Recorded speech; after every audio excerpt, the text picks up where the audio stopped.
Alright, so welcome back. Hoping you guys are having a fabulous day here today. As you all know, Purg Meliodas has released, and with it, there is some simple things you can do with this unit that I wanted to just share with you in case you didn't already know, that you can help hit for more. Yes, you can help him hit for more if you just keep these things in the back of your head. Plus, with this latest update, there was actually a big change that did happen with the entire system of the game that can now grant you a lot more stats, and you should see it, right? So today, I'll show it to you. If you're new to the channel, like, subscribe, helps out a ton. Let's jump into it. Let's break it down. First thing, real quick, just to show it to you, I've been spammed this. I'll quickly add this in the video.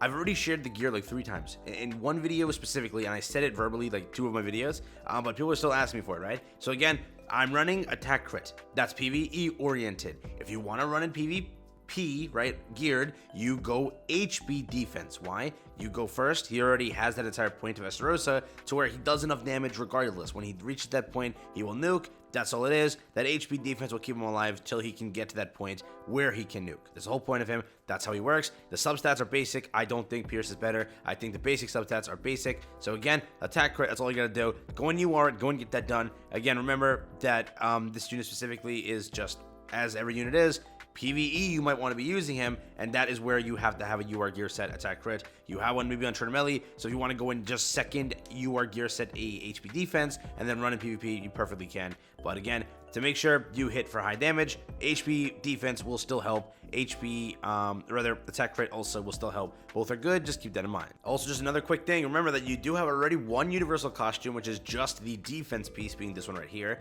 that applies to every melee. You may not have this, but it will return probably this update or sometime during one of the weeks we get. Deanne just returned with the week 2 update, so this should pop up week 3, maybe week 4, or at some point this should return. I don't think it's currently in the update, but this is something that will be given to you later on. It's again a defense stat, but still it's extra CC, which is overall pretty good. You then also have this, which is an affinity one, by the way, right? You can get this yourself right now by leveling up his affinity, which will give you 210 attack, then 3% pierce rate, which is great because one of his attacks is pierce, and then you have crit chance, which is also really good. You then also have this over here, which is the free one you're going to be getting with 2% pierce rate and 2% crit chance. You have these ones also, which again you'll have to purchase later on, but overall they do have some pretty decent amount of cosmetics here, because again, this is affinity, this is the free one this time around, which I think never a unit has had this, where they have a headpiece, that and like the weapon and everything for free. I've never seen that, and it's a universal thing, which most units get it. That is rare. So for this one, if you finish the event, you'll have all the stuff which can actually help your melee out. Go and maximize them by again hitting like, you know, level up all the way and get that done. Costume sale is active, so again, going and buying these costumes right after may not be the best bet. Buy some costumes that for characters you need right now that require costumes and can get discounts on. So that's the better thing. But again, just get this done. You can basically get 2 weapons free soon, which are very good for attack. It helps out a ton, and it gives you an extra substat, which is pretty good. Also, just to show it to you, this is a big system that has now been changed, and this will actually grant you a bunch of substats because it depends on how many characters you have unlocked right now in your box.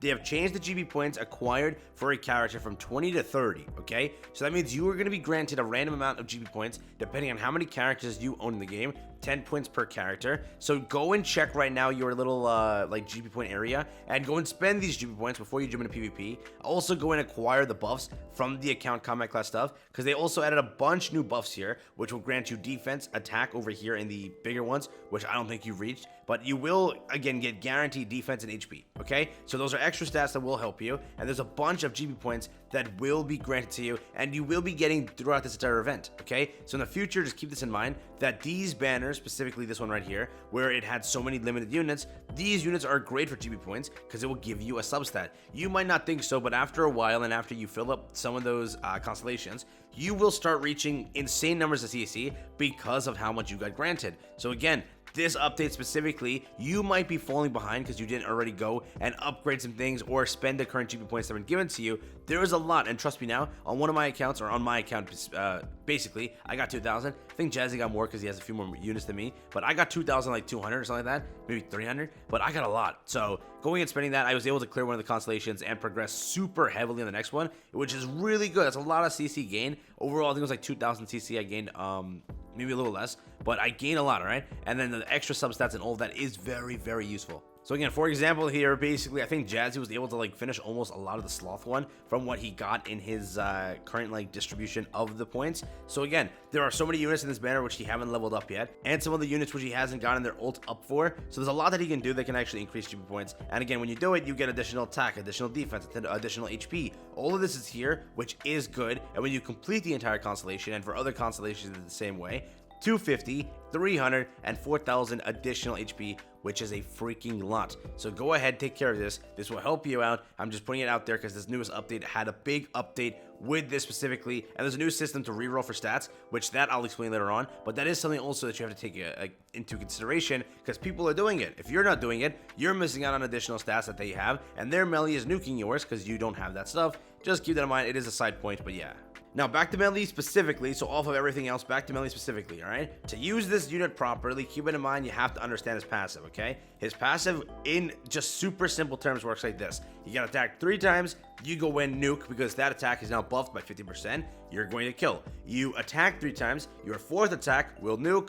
That's how it's going to go. You get attacked 2 times, you attack once, that 4th attack will nuke. That is how it's going to go, alright? Whenever you want to nuke, I recommend using the AoE attack to get widespread damage. But let's say someone has an ult and you need to guarantee the kill, you'll use the frenzy. The only time you use the frenzy, please stop using the frenzy last. I'm going to smack you. Dude, the amount of people that throw in PvP is obscene. It is absurd. The frenzy literally says 1% additional damage for every percent of remaining HP left. That means that genius, attack first with this. Attack first with how much HP he has being 100%, 80%, whatever, you will nuke, okay? Now let's say you AoE'd first, you thundered, I don't know, Escanor smacked, I don't know what you did. You did something like that, right? You got him down to 20%, that attack's gonna hit for like dog water because you just nuked majority of his HP down, where this attack prospers when the HP is higher. Why in PvP are people running this? Why? Okay, so run it properly, do it properly. I can't stand the amount of people I see that use this attack last. It triggers me. Use it first because it's frenzy. It goes off of the HP you have remaining, okay? Good. Moving forward. Overall, that's how you basically use the unit. Again, running on a demon team will grant you a debuff, or rather a buff, which will allow your team to take 20% less damage, which is very good. Again, not needed, but very good. So keep that in mind also. That is one thing. For associations, realize that the one that I like to run is Tarmiel's because everyone focuses melee, and having Red Tarmiel as the Grace allows him to stay alive, and then they get skill blocks when they're trying to focus him. So most of the time he won't die with that, but just keep that in mind. That is what I run. He's a pretty tanky unit overall, so if you were to survive first turn, you get his stuff rolling out, he won't die per se, but I just feel that Tarmiel's Grace is better, so I'd run that. Sariel's Grace is fine too. The associations he has is lifesteal and HP, which a lot of people actually do have a maxed out, or rather 6-6 Droll, so running this is pretty good. First you get the HP and then the associated CC from Droll, which most of you should have him 6-6. He's appeared so much, and it's a quench up too, and it's a regular banner unit. It's pretty easy to get, so overall HP's a lot, right? So again, compared to Tarmiel, this might be a better pick for the CC and overall everything else, but just keep that in mind. Associations are basic.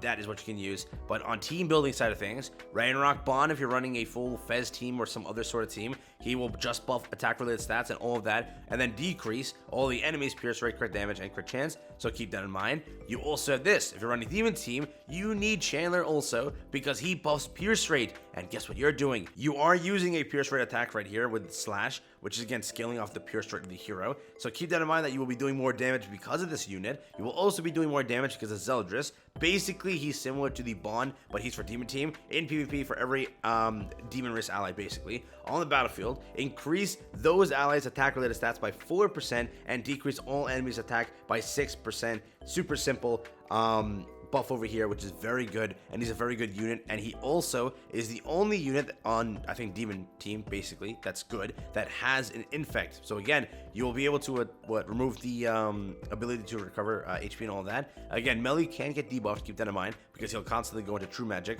which will remove all debuffs, but still a really good unit. Esteros, obviously, for the main team, being demon team, you need him because encroachment allow you to hit for more and allow you to actually nuke on the battlefield, so that is there. You also have this, which is Queen Diane, allowing you to survive. So if you want to run Queen Diane on your melee team to keep him alive for the stance and all that she has, it is a good idea, and it is a pretty solid team that's hard to kill. You also have Elizabeth, which will buff constantly, which again, that's mainly the teams that you always want to run, just units on the side that can out kind of buff and keep Melly alive.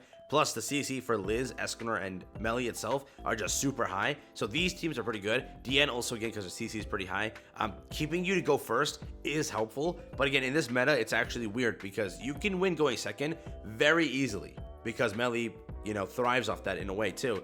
So they did it pretty well where it's like, it's really not too much of a 50-50. It's like both sides have a chance. That's all it is, right? So again, with that being said, just a quick team building thing and a quick like explanation of his skills. People are messing it up so much. Frenzy, it's supposed to be used first, and then you use other attacks because it goes off of HP. For every HP he has additionally in their gauge, the enemy, right? You'll do more damage. Attack first with this, and then attack with everything else, okay? And again, when he reaches true magic, you'll know by the bar being like illuminated with purple and like a glow. It's also pretty cool. But that's when you can then consider, should I use slash? Should I use this? If you need to guarantee a kill, you use this. If you need to just get things out of the way, you use slash. Do overall damage and then melt away with Escanor or whoever else you have. That's mainly what you should do. Again, I'm not going to talk about the 6/6 or anything beyond the ultimate. Again, you're going to get more of a resistance, crit defense, and damage suppression thing on this, but I think that mostly you'll kill beyond like a 2/6 or 3/6. So if you want to get more ult gauge, or rather ultimate, you know, like 2/6, 3/6, then you can for extra damage and all of that. But overall, I think it should be fine. But yeah, that's basically it. That's the unit breakdown, how to hit for more and how to like use and like properly handle this update. There was a GP point upgrade, so you got to go and take care of that because you might not have, and you're just losing out on battles like of CC because guess what? You're 2,000, 1,000 CC short because you didn't go and upgrade your stuff. Upgrade your stuff. With that being said, though, I'll catch you in the next one. Have fun, stay safe. That's been it for me. Peace out and enjoy. Hopefully you enjoyed that video. And yeah, that's been it. Have fun.